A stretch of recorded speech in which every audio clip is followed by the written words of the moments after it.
hi again, everybody. Welcome back to Sports Talk. Doug Miles, Don Henderson with you as we come to you live on a Monday night. This is August the 6th, 2018, a wild weekend of sports and a rough weekend. If you're a Yankee fan, if you're a Boston fan, you loved it. It was a sweep for them. We'll get into that. We'll get into the whole Urban Meyer story that's still going on, may go on for a while longer. We'll do a little maybe NFL Hall of Fame controversy with T.O. I know, Don, you have had some dealings with him in the past, maybe a little golf talk as well. But, Don, lots going on.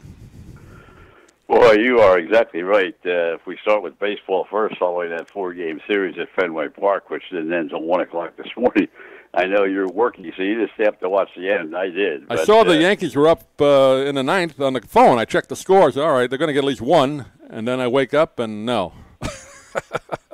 Well, the interesting thing was a two-game series prior to Boston with the Orioles, and they played a relatively good game in Game 1, but a dreadful game in Game 2 before they were leaving to go to Boston. Defensively, offensively, base running, everything you could go wrong went wrong for the Yankees. They just they looked more like a little league team than a major league team, and so they went up to Boston, and everybody thought, well, you know, they're going to win 3 out of 4 up there. They're going to turn it around, and boy, oh boy, one game after another. The first 3, they were really not even in it. Very few hits, very few base runners. Boston dominated every aspect of the game, stolen bases, defensive play, offensive play. And then, as you indicated last night, which was incredible, I know Phil Mushnick must have had a heart attack. He's got to write something about this one. They started at 5 minutes after 8, and they finished the game at about 10 minutes of 1. And the last count they gave during the game was there were 27 3-2 counts during the game. Wow. And they were monitoring the pitching, and they were, you know, the pitchers were working at 30 seconds a clip. So the first 5 innings took forever. Tanaka just pitched very well, but just every single pitch was, 30 seconds, 32 seconds, 33 seconds, and the same thing, with the Red Sox. And but anyway, it was a clean sweep for Boston. They deserved every minute of it. They came back, and the Yankees just couldn't do anything at the bottom of the 10th inning after they tied it up by, the Red Sox tied it up at the bottom of the 9th inning, went to the 10th, 1, 2, 3, they were down, and then the Red Sox went on to win it, and it's 5-4, and it was just a terrible, 5 awful games for the Yankees. Yeah, 3 of the 4 games, I'm not sure the Friday night game was on national TV, but the Thursday game, I think MLB Network had it, and Saturday Fox had it late afternoon, of course, last night ESPN, and I'm not sure if the Friday night game was on nationally, but unless you're a Red Sox fan, 3 of those games were just complete blowout wins, nothing exciting there. And then last night, of course, looked like the Yankees were going to salvage it, but again, like you said, Chapman now has had really a couple of bad outings. Recently he had the one right before the series, right, last week, or the leg was bothering him. He couldn't get out of the whatever inning he was in then, right? I think that was an 8th inning he came in at that point, right? Yeah, you're right. In that game, he threw 17 pitches, and one of them were strikes. He had 1 hit batter, and the rest were balls, and the Yankees went on to go down the drain. And, of course, last night they had virtually the same problem. He struck out 2 batters, but in between, he hit people, he walked people, and then there was a big error at third base with 2 outs, which was really a questionable error on my part, on my feeling. I think they could have given the error to Bird at first base because it was the thing you can't do is back up with a ball at third base. You got to come in and charge. You got to charge it, right? Yeah, and obviously he didn't do that on either one of the 2 mistakes that he made for the 2 errors last night. But I really thought that the throw to first base was not that bad. It was a 1-hopper, and if Teixeira had been playing first base, it would have been a cakewalk. Right. But Bird just, for some reason, didn't get a grasp on the ball, and that gave the Red Sox a chance to tie it up, and from there they went on to win. Yankees now 9.5 out. So you and I emailed a little bit that wild card spot. Now, the Yankees no lock now for the wild card because you got Seattle and Oakland, fighting it out there. Yankees got to be a little careful now. They can't really coast the rest of the way, even though they have a great record. I mean, you look at their record, third or fourth best in the major leagues. But boy, they thought going into the weekend, well, worst case scenario, we're going to only be maybe 3 or 4 out, but not anymore. No, it was really was a disaster. The first game with Baltimore, and then 4 straight, as you said, at Fenway Park. And right now they're only 2.5 ahead of the A's, and 2.5, I think, over the Mariners as well to get a wild card spot. So they're in a little bit of a trouble. But I will say this, that they went in was really very, very short-handed. I mean, they didn't have Judge. They didn't have, so many different avenues that. Yeah, Torres is injured, right? Gleyber Torres is in right field. I mean, it was just, they went in very short-handed. They don't have a deep lineup. They don't have a great pitching staff. They have to rely all the time on the relief pitchers. I thought they took Tanaka out too early. I haven't had a chance. The papers today, they posted on the weekend. The game ended at 1 o'clock, so I didn't get any opportunity to see any of the write-ups about the game. But I thought maybe he took out Tanaka, a little bit too quickly. He had 8 strikeouts, which meant a season high. He gave up 1 home run, but I think Boone was so concerned about not losing this game that he went out and took Tanaka out of the game, and But all in all, as I said, if the relief pitching, even though it wasn't good, if there hadn't been the error at third base, they would have won the game 4-3. But they didn't, and that's the way it goes in the playing the White Sox tonight. Yeah, good thing about baseball, like you said, they have no chance now to wallow in it. They got to get right. Well, they had to get right on the plane. They probably didn't get into Chicago till about 6 this morning, right, for the series tonight. So you get right back out there. That's a good thing in a sense, even though they're getting in late. Maybe that's a better thing than having a day off today. That's pretty much what Aaron Boone harped on at in the post game show. Yes, of course, fix it up after ESPN drops out, and they run their normal post game show. And in the segment with Aaron Boone, that's exactly what he said. We can't worry about what happened tonight, what happened in this series. We have to go to Chicago and play better and be the team that I think we can be. It's not going to be easy, but it's right in front of us, so we have to go out and win. Yeah, Chicago, I think, took, 2 or 3 from the Mets last week. Even they're not a good team either, Chicago. So they may be hitting a hot streak. I didn't see how they did this weekend, but Yankees have to be a little careful now. They got to beat up on these teams that have bad records. Well, I can't even tell you the exact date that Sanchez is going to come back behind the plate. And they've lost him now. This is the second time on the DL. Yeah. Unfortunately for Judge, the Post said today that he's not giving any timetable for coming back with that broken bone in his hand or wrist, and he hasn't swung the bat, or he's doing all the physical stuff, running and that type of thing, but he can't swing a bat or do anything, so he's still a ways away. And the Yankees are going to have their hands full if they don't get better pitching. I mean, the young fellow that you and I talked about on Saturday, the young fellow that started the game Saturday afternoon, was never his first major league start, and he starts in Fenway Park against the best team in baseball, and he held them to 3 runs. I mean, he gave up a home run with a man on, and he gave up another home run, and he pitched 5 innings. He went out, and he was down 3-0. But the Yankees couldn't score any runs. No, the bats just went silent. But anyway, we'll see. I'm sure the talk radio up in New York was going wild today. I'm sure Mike Francesa was getting on him a little bit. No, he's on vacation. He's on vacation, okay. He's up at Saratoga with his horses. He hasn't been on for a couple of weeks. And I catch him on the computer or on YouTube, so I didn't know he was off this week. All right, very good. But you're right about they are taking an awful beating with talk radio.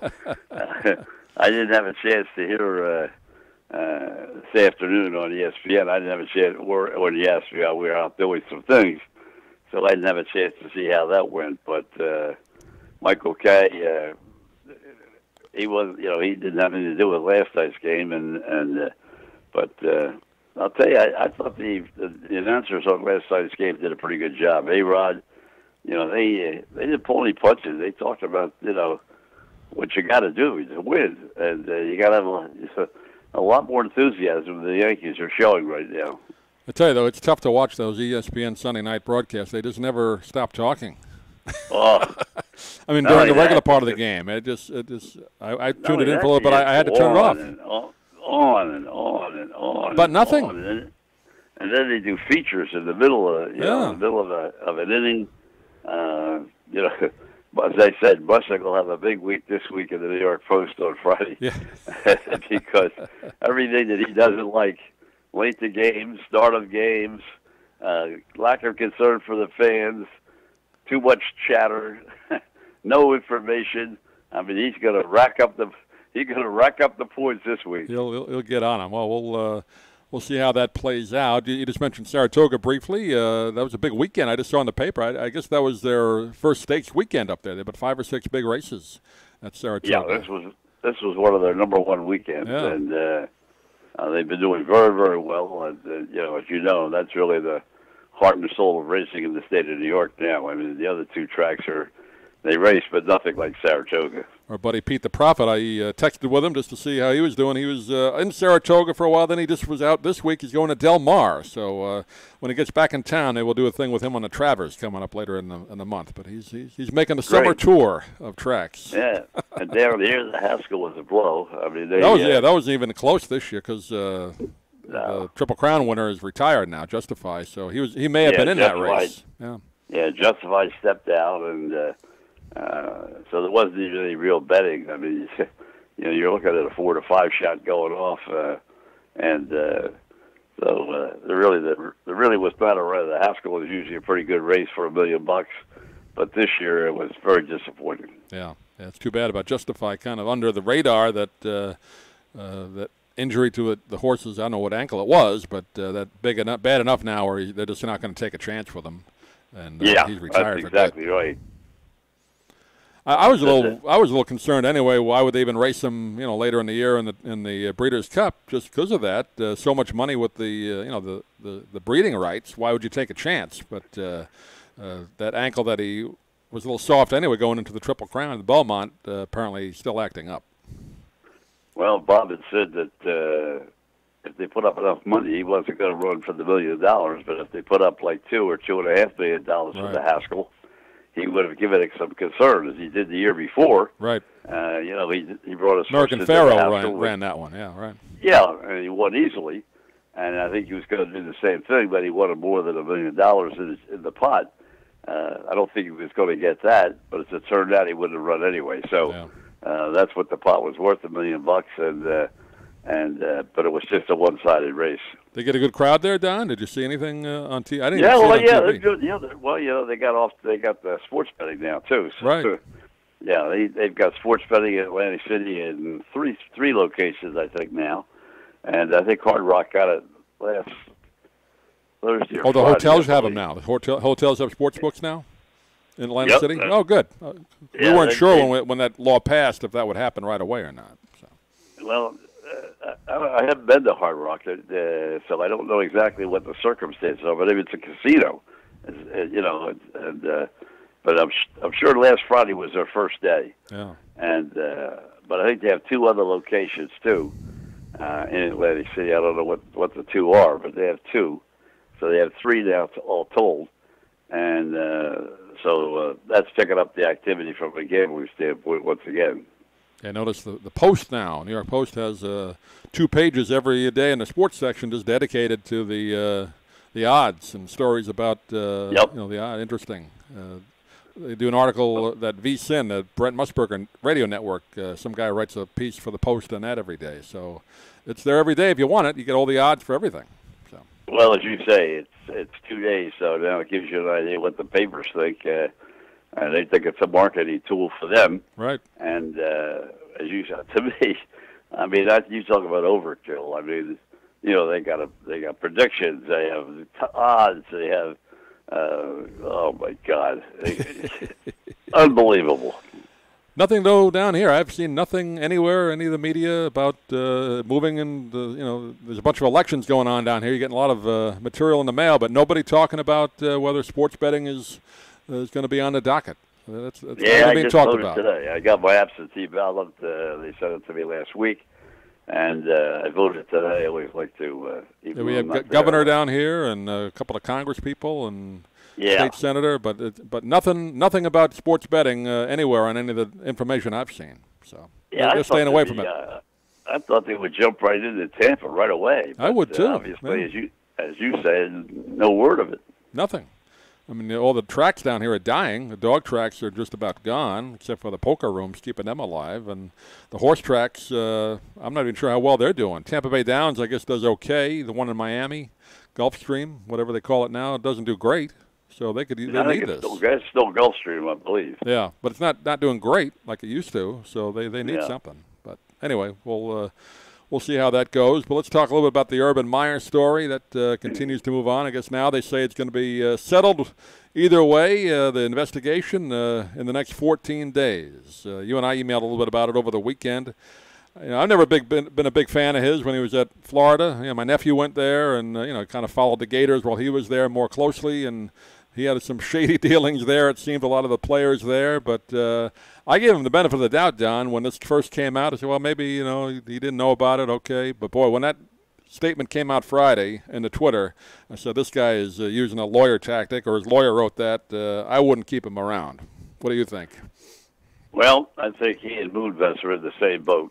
I think they're both going to come back. I think he's going to come back to Ohio State, and I think CBS is going to make a totally different reign than they did with Charlie Rose and the rest of the crew. I think that they fired many people at CBS over the last 2 months over sexual harassment, and now the guy at 60 Minutes is on the docket too.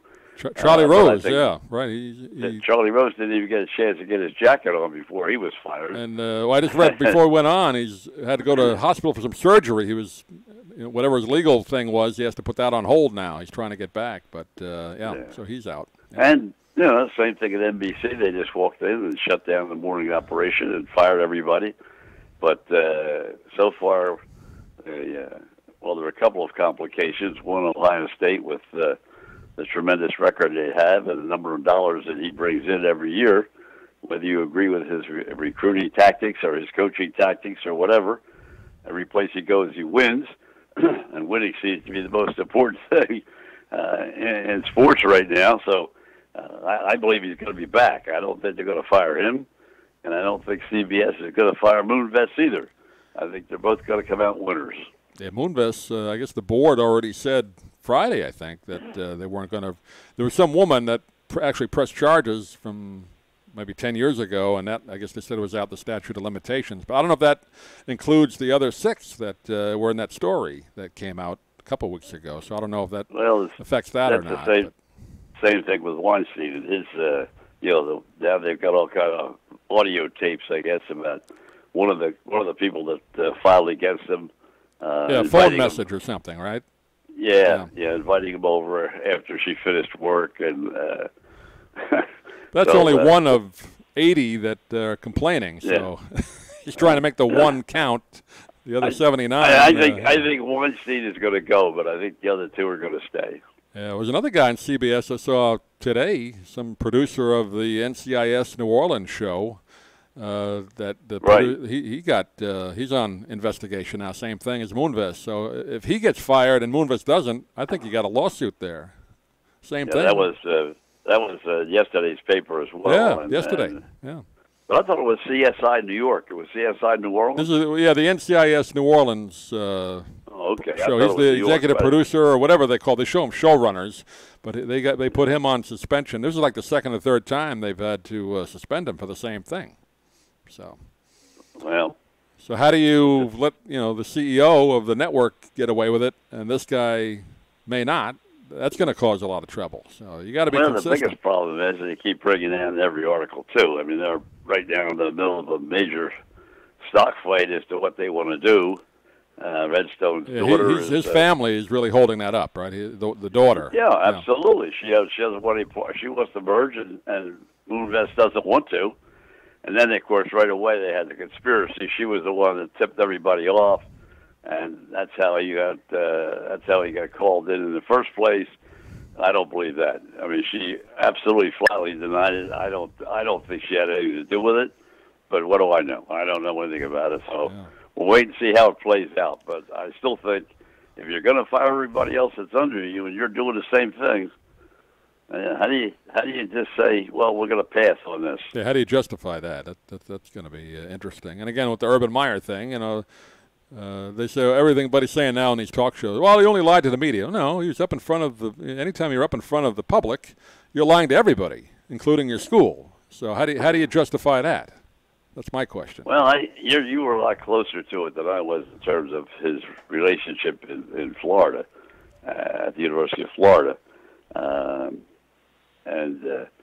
He left on unusual circumstances. He just said, claimed he had health issues.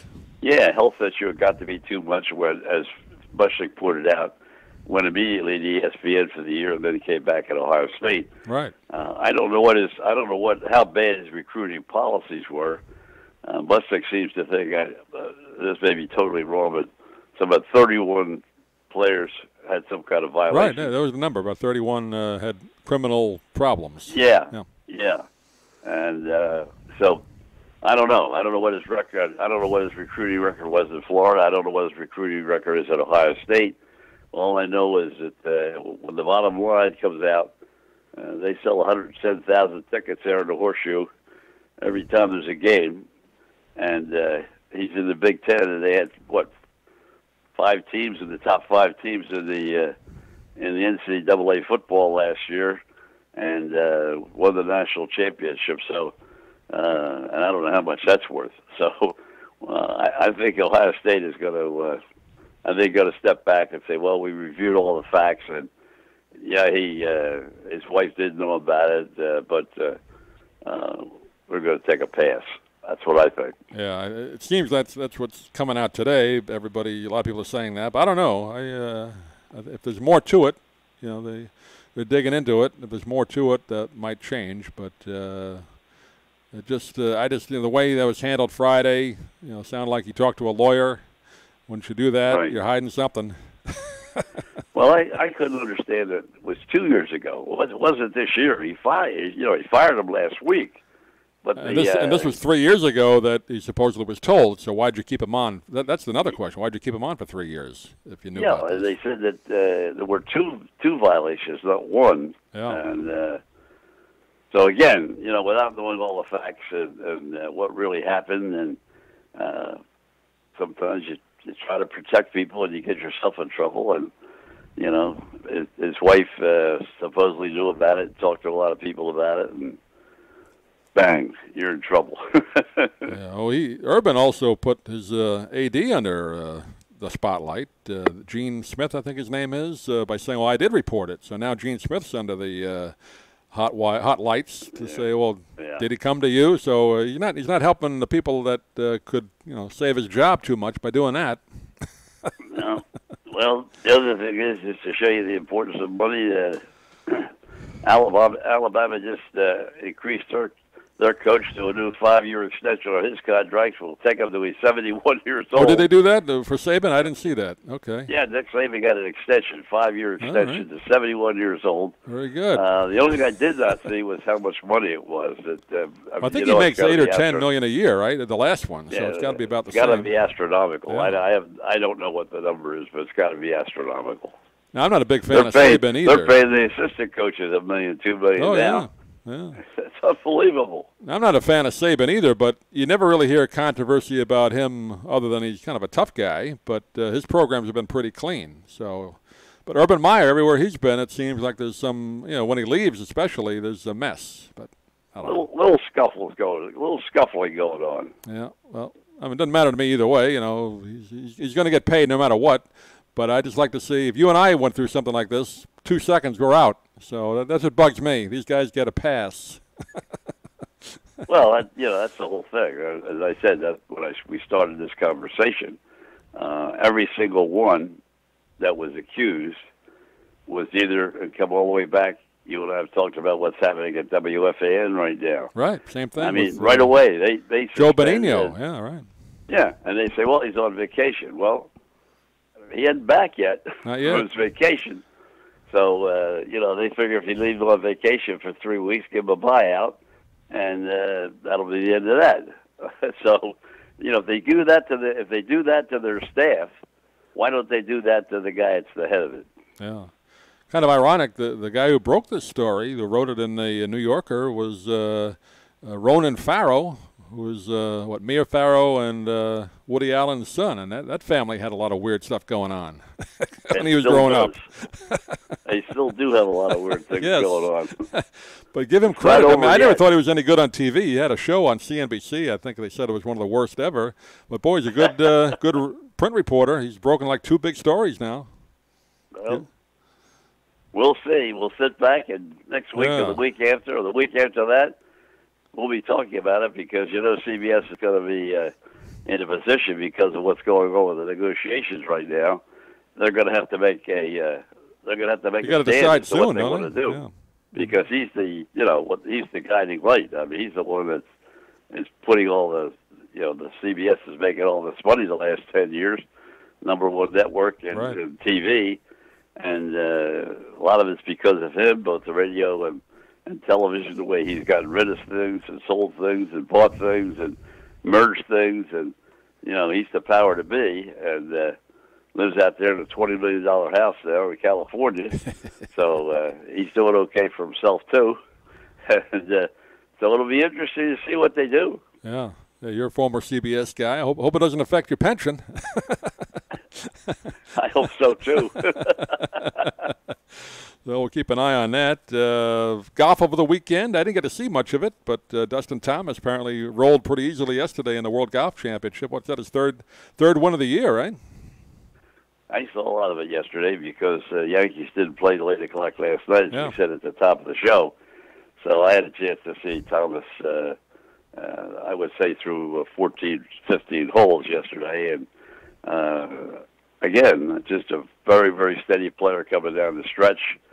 In fact, I'll tell you, there were 2 very, very, very good tournaments. That one, which I didn't get all the details on. This is going to be the last tournament at Firestone. Is that right? I didn't hear that. Oh, okay. Yeah, they were saying on the broadcast, but I never got the full explanation of why. But my feeling is, and I looked at the paper today, and I didn't see anything there either, that this was going to be the final golf tournament at Firestone, and then the other golf tournament I watched was the Women's Open, which is played obviously on the same course since they made that new ruling. The women play a couple of weeks after the men, right? And they play at the same course, and that was a terrific tournament too, and a great the British Isles because it's the first time in I can't remember how many years. Yeah, British woman won it. Right. Yeah. A British woman won it. Yeah, and they were, boy, I'll tell you, they were really enthusiastic with her getting the win, and was she humble on the post game interviews and terrific. I mean, it was really a terrific event, and they played extremely.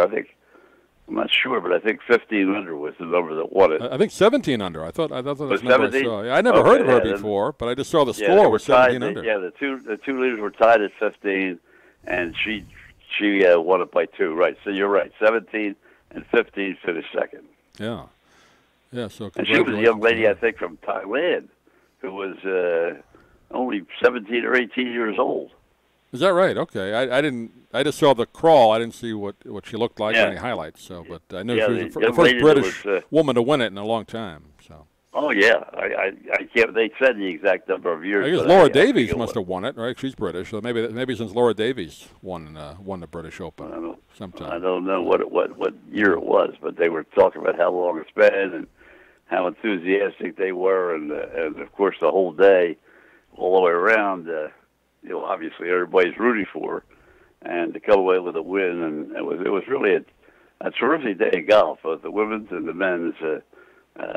And Bridgestone yesterday, they put on a great show, and Thomas won it handily. And I'll tell you, it was a lot of fun if you're a golf fan yesterday. Got the PGA this week, the 100th PGA tournament out in St. Louis area. I think Belle Reve is the name of the course. The last one. Correct. They'll be playing in August because next year it moves to May. It'll be the second major on the schedule, so it'll be a short reign for whoever wins this one before they have to defend it. But the final major already up.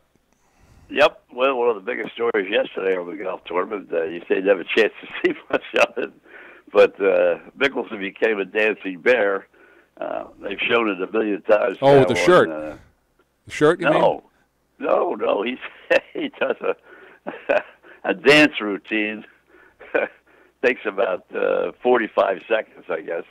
And well, it's a shirt commercial, isn't it? That he's dancing around with the golf shirt. Is that what you mean? I think it's a note tucker. You know. Yeah, whatever. Yeah, it's a golf shirt. I guess he endorses. Yeah. Yeah, I saw that. Yeah.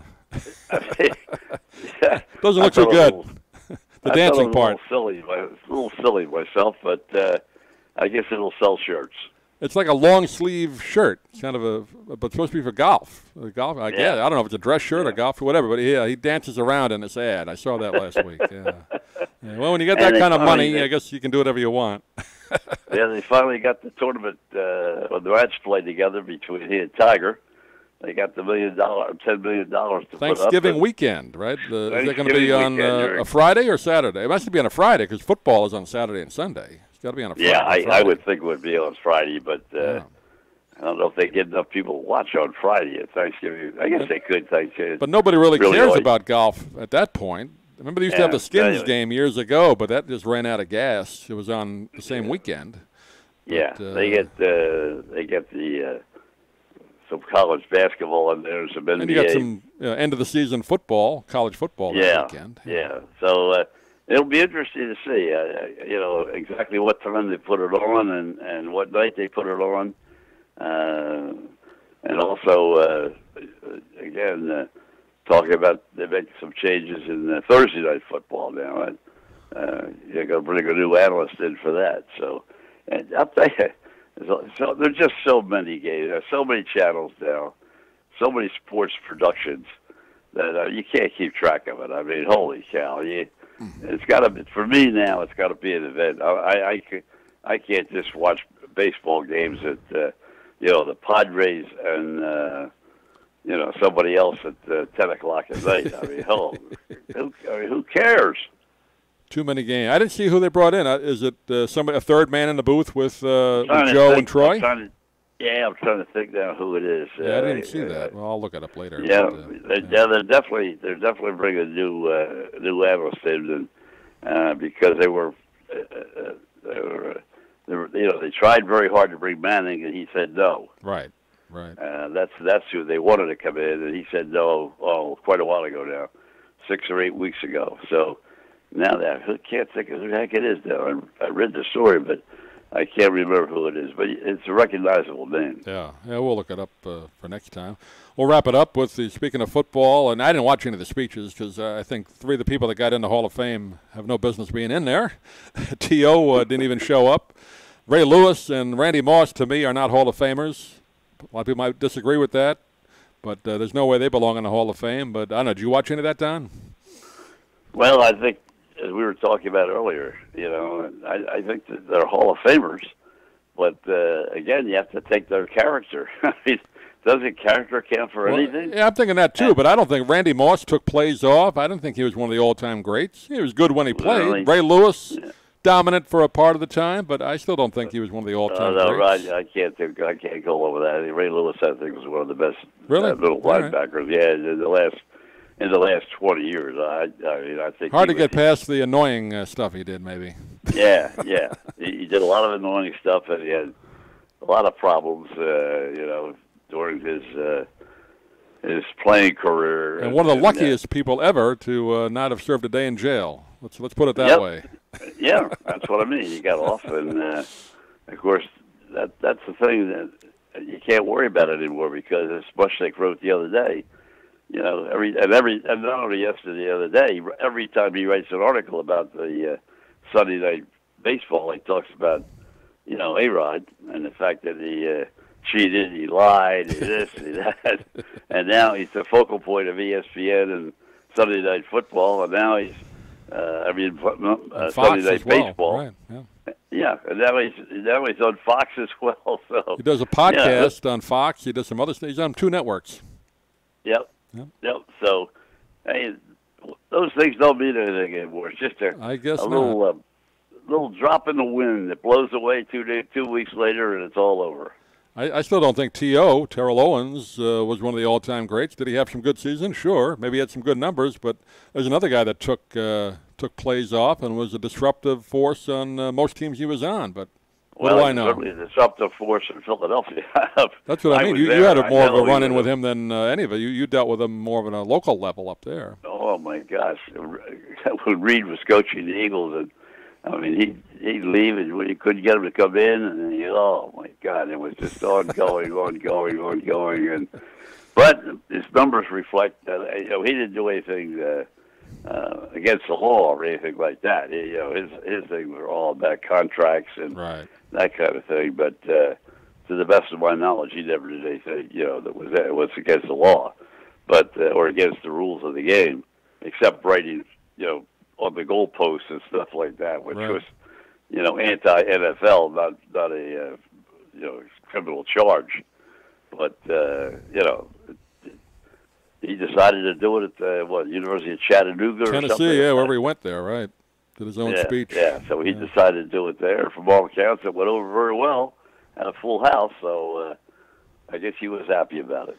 I'm glad to see Jerry Kramer finally got in. He's one of the great Green Bay Packer players. They thought he may never get in, but you got to put him in. He's one of those great offensive linemen, right, of all time. Yeah, that was one of the things that they said to him during the interview. You had to wait a long time, and but he finally got there. So you're as good in your 25th vote as you are in the first vote. You're in the Hall of Fame. You're in the Hall of Fame. Yeah. He was the guy that threw that block, right, in the Ice Bowl where Bart Starr got in? Yep. He's the one that led the way. Led the way, yeah. Quarterback sneak by Bart Starr. Yeah, when it was like 30 below or whatever it was up there.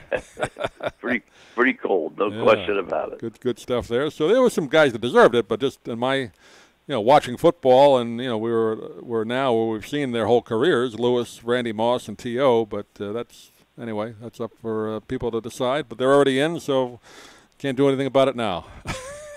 Just hope people act better in the future. Well, as I say, Randy Moss has had difficulties with his TV work as well, and we'll see. He's a guy who never liked to talk to the media when he was a player. No, he never. Not only didn't like to, he didn't. No. Well. Neither did A-Rod. He didn't really like talking to media either for a long time. So, especially after he cheated twice. He's talking now. He's talking now. Well, that's our rant, so we'll let the people decide out there. But that'll wrap it up for this edition. We'll do a little PGA talk next show. Of course, we'll hopefully have a special guest on next week. A guy wrote a book about Babe Ruth and Lou Gehrig, so we'll do some vintage baseball, hopefully, our next show. We'll see if we can get that author on. Looking forward to both of them. I like the baseball with Gehrig and Ruth will be great. And, of course, I'm really looking forward to the PGA out there in St. Louis. And as you said, for those people that don't know, they moved into May now. This is the last year it's going to be at the end of the season. Right. And I think that'll be a real stimulus when they come up next year, and they're playing in May at the beginning of the season. Yeah, they want to get the whole golf season over before Labor Day, including the playoffs starting next year, which makes sense because unless you're really a golf fan, you don't watch it once football starts. So it gets lost in the shuffle on the weekends. But so that'll be fun. Don, have a good week, and we'll talk to you next time. Take care, partner.